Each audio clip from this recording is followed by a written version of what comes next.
ओम शांति।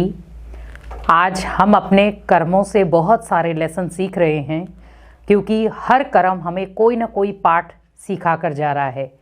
तो आज भी हमें अपने 5 कर्मों से लेसन सीखना है, क्योंकि हमारे जो कर्म हैं वो हमारी ही पहचान है। अगर हम अच्छा कर्म करते हैं तो हमें कहा जाता है कि आप पुण्य आत्मा हैं। अगर आप वही पाप कर्म करते हैं तो कहा जाता है आप पापात्मा हैं। तो आज हम कर्मों से कौन सा पाठ सीखें, क्योंकि लेसन तो हर कोई सीखना चाहता है। आज हमारे जीवन में प्रॉब्लम आती है तो हमें क्या लगता है कि उन प्रॉब्लम को मैं कैसे फेस करूं, लेकिन ये भूल जाते कि वो प्रॉब्लम आई क्यों थी। क्योंकि कर्मों ने आपको बहुत सुंदर पाठ पढ़ाया, लेकिन आज हम कर्म करते उन कर्मों के पाठ को ही अनदेखा कर रहे हैं, और उसका कहीं ना कहीं कारण आज हमें भुगतना पड़ रहा है। तो पहला है, हमें परिस्थितियों से भागना नहीं है। कर्मों का पहला लेसन। क्योंकि जब हमारे जीवन में कोई परिस्थिति आती है तो हम क्या कहते हैं कि ये मेरे जीवन में क्यों आई। लेकिन वही चीज सोचो, जब आपने वो कर्म किया था, उल्टा था, आपने किसी को दुख दिया था, और वो कर्म कैसा था, वो आपका उल्टा। आपको कर्म ने पहले से ही एक पाठ पढ़ाया था कि आप जो देंगे रिटर्न आपको वही मिलेगा। अब आपने किसी को दिया दुख, या किसी के जीवन में कोई भी परिस्थिति क्रिएट की, वापिस आपके पास क्या आएगी? परिस्थिति। क्योंकि आपने जो चीज दी थी वही तो रिटर्न में आएगी। आज मान लो 10th वाला बच्चा है, जब कोई दूसरा बच्चा भी 10th क्लास में आएगा तो कॉपी किताब तो वही रहेंगी कि चेंज हो जाएंगी? लेसन भी वही रहेंगे, ओनली पढ़ने वाला व्यक्ति चेंज हो जाएगा। तो इसी प्रकार हमें आज कर्म ने पहला लेसन क्या दिया? परिस्थितियां हमारे जीवन में जो भी आ रही हैं, क्योंकि हमें परिस्थितियों में अपने आप को मजबूत बनाना है। क्योंकि हर कर्म हमें मजबूती दे रहा है, अगर हम उसको सही ढंग से करें तो। क्योंकि आज हम व्यक्ति परिस्थितियों में हार जाते हैं या हार मान लेते हैं, लेकिन हमें परिस्थितियों से हारना नहीं है। क्योंकि परिस्थितियों ने आपको हारना नहीं सिखाया। परिस्थितियों ने कहा कि आप लड़ो और लड़कर जीत हासिल करो। आज हम विश्व में बहुत सारे ऐसे योद्धा हैं, शूरवीर हैं, जिन्होंने परिस्थितियों को अपने जीवन का हिस्सा बनाया और उन परिस्थितियों से अपने जीवन को निखारा, और उन्हीं परिस्थितियों से ही उन्होंने अपने जीवन में वो मुकाम हासिल किया जो शायद आज हम इंसान नहीं कर पा रहे। क्योंकि परिस्थितियां आपको आगे जीवन में आगे ले जाने वाली मंजिल हैं। हम भले रास्ता भटक जाते हैं कि परिस्थितियां आ गई, किसी ने साथ नहीं दिया, परिस्थितियां आ गई, हम अकेले रहे, परिस्थितियां आ गई तो हम क्या करें। लेकिन एक चीज याद रखें कि भगवान ने हमेशा आपका हाथ पकड़ा है, अगर आप कोई भी पुण्य कर्म करते हैं तो। क्योंकि परिस्थितियां आपको पुण्य कर्म सिखाती हैं। जब भी देखो आपके जीवन में कोई परिस्थिति आती है तो हम क्या करते हैं? परमात्मा को याद। लेकिन जब आपके जीवन से परिस्थिति चली जाती है तब हम करते इंसानों को याद। ये फर्क है आज। क्योंकि जब हमारे जीवन में कोई प्रॉब्लम थी तो हम दिन रात एक करके परमात्मा को याद करते थे कि परमात्मा हमारे जीवन से ये परिस्थिति दूर कर दो। लेकिन जब वो परिस्थिति खत्म हो गई, आपका जीवन डेली रूटीन में आ गया, तब हमने, याद तो बड़ी दूर की बात है, तब हमारे मुख से क्या निकलता? मेरे पास फुर्सत नहीं है। समय पहले भी आपके पास नहीं था, लेकिन आपने समय निकाला। तो उसी प्रकार आज हम समय क्यों नहीं निकाल पा रहे? क्योंकि परमात्मा ने हमेशा आपको कहा है कि बच्चे, जितना समय आप मेरे को याद करोगे वही आपके जीवन की सबसे बड़ी पूंजी बन जाएगी। क्योंकि हमें धन के साथ साथ क्या करना है? दुआओं का खाता भी जमा करना है। तो परिस्थितियों ने मनुष्य को निखारा है। तो तो जीवन की परिस्थितियां हमारा सबसे बड़ा कर्मों का पहला लेसन है। या तो टूट जाओ या तो संवर जाओ। अब दूसरी तरफ आए, जीवन में दुख, यह है कर्मों का दूसरा लेसन। क्योंकि जीवन में आज बहुत सारे दुख आ रहे कई कारणों से। तो वो कारण क्या है? आज हम किसी को दुख देते हैं तो हमारे पास क्या आएगा? दुख। तो मीन्स हमने जब किसी को दुख दिया, हमने सोचा हमारे घर में शांति आ जाएगी, हमारे घर में खुशी आ जाएगी। कैसे आएगी? आपने जो किसी की थाली में चीज परोसी थी, रिटर्न वो आपके पास ही आएगी। जैसे हम दिवाली पे क्या करते हैं? गिफ्टों को एक्सचेंज करते हैं। किसी का गिफ्ट हमारे घर में है, हम उठा के किसी तीसरे के घर में दे देते, तीसरे के घर से वापस घूमते घूमते वो गिफ्ट हमारे पास आ जाता। फिर हम कहते हमने तो उसको दिया था लेकिन वो रिटर्न मेरे पास आ गया। हमें दुखों का दरवाजा बंद करना है और वो तभी होगा जब आप दूसरों को सुख देना शुरू कर देंगे। क्योंकि अगर हम अपने जीवन के कर्मों के पाठ को समझ जाएं तो बहुत हम आगे निकल सकते हैं, लेकिन हम समझना नहीं चाहते।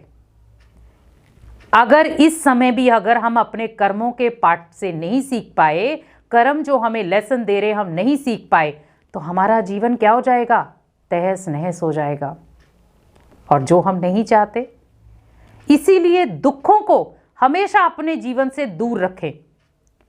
आपके जीवन में भले कैसा भी कोई इंसान आया है, मान लो आपने सभी के साथ अच्छा किया लेकिन कोई आपको बार बार दुख दे रहा है, बार बार दुख दे रहा है, कोई बात नहीं। उसके पास जो चीज है वो वही आपको देगा, लेकिन आपके पास चीज क्या है उसके रिटर्न में देने के लिए? सुख। तो एक दिन वो भी आएगा जब वो दुख को परिवर्तन करने के बाद आपको सुख भी देगा। कितनी बार वो आपको दुख देगा?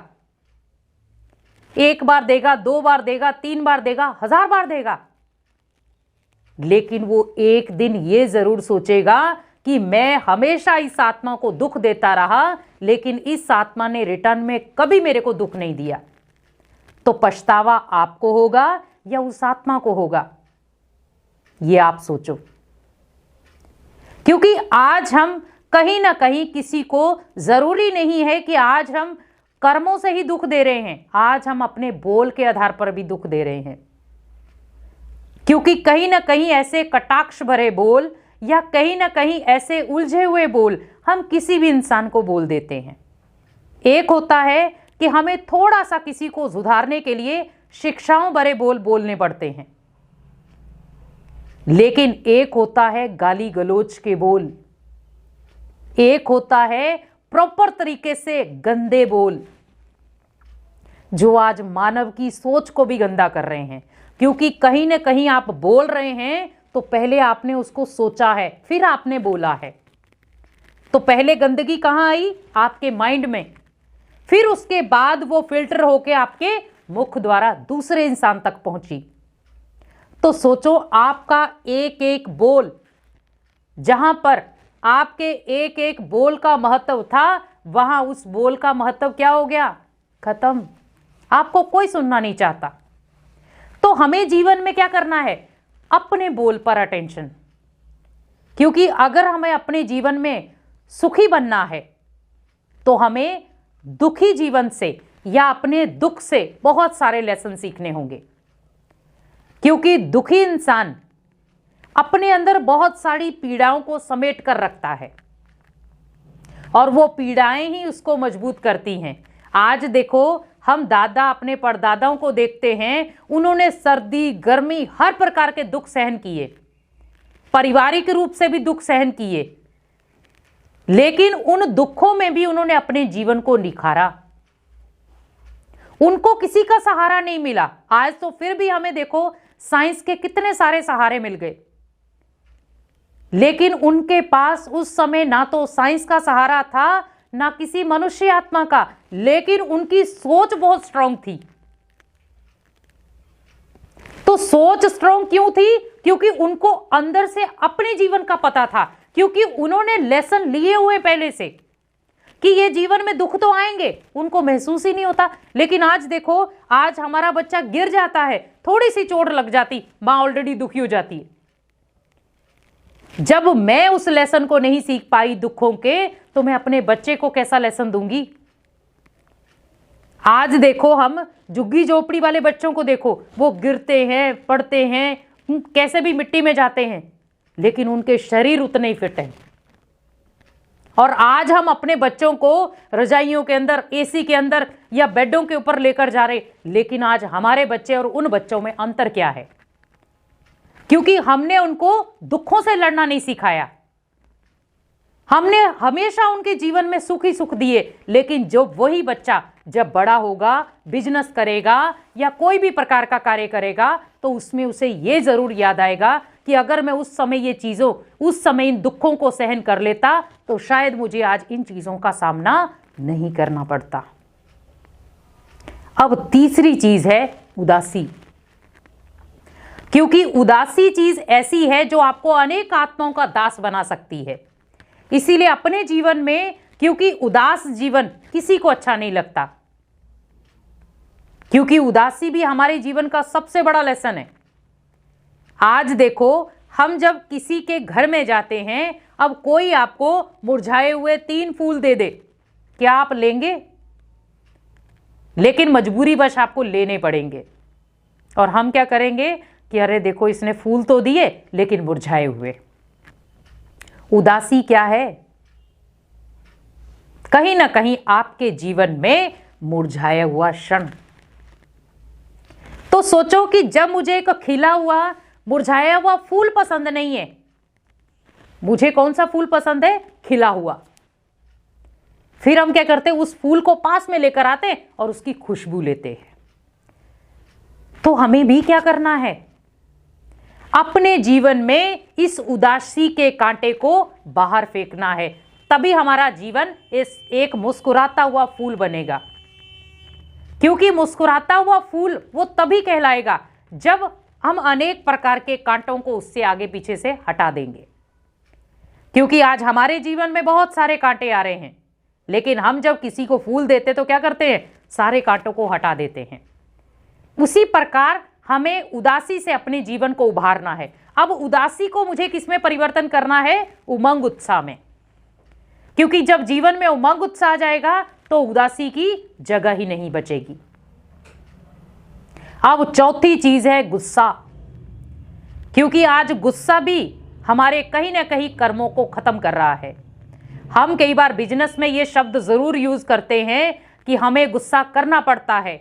मां बच्चे को डांटती है तो मां कहती है गुस्सा करना पड़ता है। आज हम कोई भी छोटा मोटा व्यापार कर रहे हैं, हमें गुस्सा करना पड़ता है। क्या गुस्सा आपकी पहचान है? क्या गुस्से से आपके कर्म श्रेष्ठ हो सकते हैं? तो गुस्से ने भी आपको बहुत सारे लेसन दिए हैं। क्योंकि हमने बार बार किसी को गुस्सा दिलाया, रिटर्न मेरे पास क्या आएगा? गुस्सा। हमारे जीवन में भी गुस्सा भरा रहेगा। तो गुस्से को हमें क्या करना है? चेंज करना है। जैसे एक मां और बच्चा, जब मां सुबह बच्चे को उठाती है, बेटा स्कूल में चलो, तैयार हो जाओ, तो बेटा क्या करता है? थोड़ा आनाकानी करता है, लेकिन मां उसे डांट फटकार लगाती है। लेकिन वही मां फिर 5 मिनट के बाद उसी बच्चे के लिए दूध और भोजन तैयार करती है। तो वो कौन सा गुस्सा है? क्योंकि गुस्से के भी बहुत सारे रूप हैं। वो है ओनली दिखावे के लिए, जिसको कहते हैं समझाने वाला गुस्सा, बाहरी रूप। लेकिन एक गुस्सा है आंतरिक रूप। हम 10-10 दिन, 1-1 साल किसी को बुलाते नहीं है। ये वाला गुस्सा हमें अंदर ही अंदर कमजोर कर देता है और कहीं ना कहीं हमारे मानसिक शक्तियों को नष्ट करने का सबसे बड़ा कारण बनता है गुस्सा। आज मान लो गुस्से वाला व्यक्ति कुछ भी अच्छा करना चाहेगा या अच्छा करने की कोशिश करेगा, नहीं हो पाएगा। क्योंकि उसके जीवन में इतना गुस्सा भर चुका है, स्वयं के प्रति भी और दूसरों के प्रति भी। क्योंकि जब हम दूसरों के साथ गुस्से जैसा व्यवहार करते तो वो कहीं ना कहीं हमारे पास भी आता है। इसीलिए विशेष ध्यान रखो, गुस्सा कोई औषधि नहीं है। जिस प्रकार हम अगर बिजनेस को चलाने की कोशिश कर रहे हैं और हम सोच रहे हैं कि गुस्सा जरूरी है, आपका बिजनेस कभी नहीं चलेगा, भले आप कितनी भी मेहनत कर लो। लेकिन अगर आप वही चीज प्यार से सभी को समझाए, कई बार क्या होता है कि कोई वर्कर नहीं समझ पाते तो हमें थोड़ा सा रुद्र रूप दिखाना पड़ता है, दिखाओ, लेकिन उसके लिए हीन भावना अंदर नहीं रखो, क्योंकि हम कई बार गुस्से के कारण अपने अंदर हीन भावना पैदा कर लेते हैं। तो इसीलिए अगर वो व्यक्ति सामने वाला समझदार नहीं है तो हम तो हैं, हमें तो अपने कर्मों के लेसन पता है कि कर्मों ने मुझे कौन से पाठ पढ़ाए हैं। तो इसी प्रकार हमें उस गुस्से को क्या करना है, डस्टबिन में डाल देना है। अब अगर मुझे गुस्सा करना भी पड़े तो कौन सा करना है मुझे, ओनली दिखावा मात्र, मां और बच्चे की तरह, क्योंकि वो वर्कर भी क्या है आपके बिजनेस में, हेल्पर साथी हैं। तो हमें कुछ उनके मन को भी जानना होगा, उनके मन के संकल्पों को भी जानना होगा, क्योंकि व्यक्ति गुस्सा तभी करता है जब उसके मन में कोई ना कोई प्रकार की चिंता हो, क्योंकि बिना वजह कोई भी व्यक्ति गुस्सा नहीं करता है। लेकिन हम कई बार बाहर से चिंताएं लाकर और घर में गुस्से का रूप दे देते हैं, जिससे हमारे बच्चे भी डर जाते हैं, सहम जाते हैं। आज देखो, पापा का या पिता का इतना बच्चों के अंदर भय रहता है कि मान लो पापा को देखने के बाद बच्चे बिल्कुल सहम जाते हैं। क्यों? अपने बच्चों के साथ इतना प्यार स्नेह का नाता बनाओ कि आपके बच्चे आपके लिए फ्रेंडली बन जाए। लेकिन गुस्सा जो है वो एक जहरीला, एक कहे विष, वो अंदर हमें कहीं ना कहीं खत्म कर रहा है। तो इसीलिए मुझे क्या करना है, गुस्से को जड़ से खत्म करना है। अब सबसे लास्ट बात है, पांचवी, कि हमें क्या करना है, नेगेटिव संकल्पों से दूर, जो सभी की जननी है। क्योंकि आज हमारे जीवन में इतने नेगेटिव संकल्प आ चुके हैं और उन संकल्पों को कहीं ना कहीं हम क्या कर रहे हैं, रूप दे रहे हैं, क्योंकि हम जैसा सोचेंगे वैसा बन जाएंगे। ये कर्मों का सिद्धांत है, क्योंकि हमने जो सोचा वैसा बने। आज मान लो आप बाहर कहीं गए और आपको किसी से मिलना था, और वो व्यक्ति इतना ज्यादा दुखी था, उसने आपको अपने मन की सारी बातें बता दी। क्या आप उसको पावर दे पाएंगे? क्योंकि उसने तो आपको अपनी जीवन की नेगेटिव बातें बताई, लेकिन अगर आपके जीवन में पॉजिटिव बातें नहीं होंगी तो आप उसके प्रभाव में जरूर आएंगे।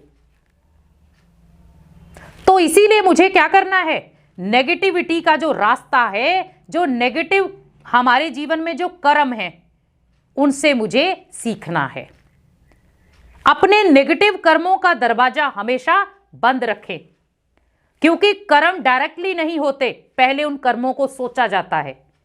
आज जैसे एक चोर है, जब चोरी करता है तो डायरेक्टली वो कर्म में नहीं आता कि मैं चोरी करूंगा, पहले वो सोचता है कि आज मुझे चोरी कहां करनी है, चोरी किस लिए करनी है, क्योंकि कहीं ना कहीं चोरी करने का कारण क्या है, उसके पीछे की बहुत सारी परिस्थितियां।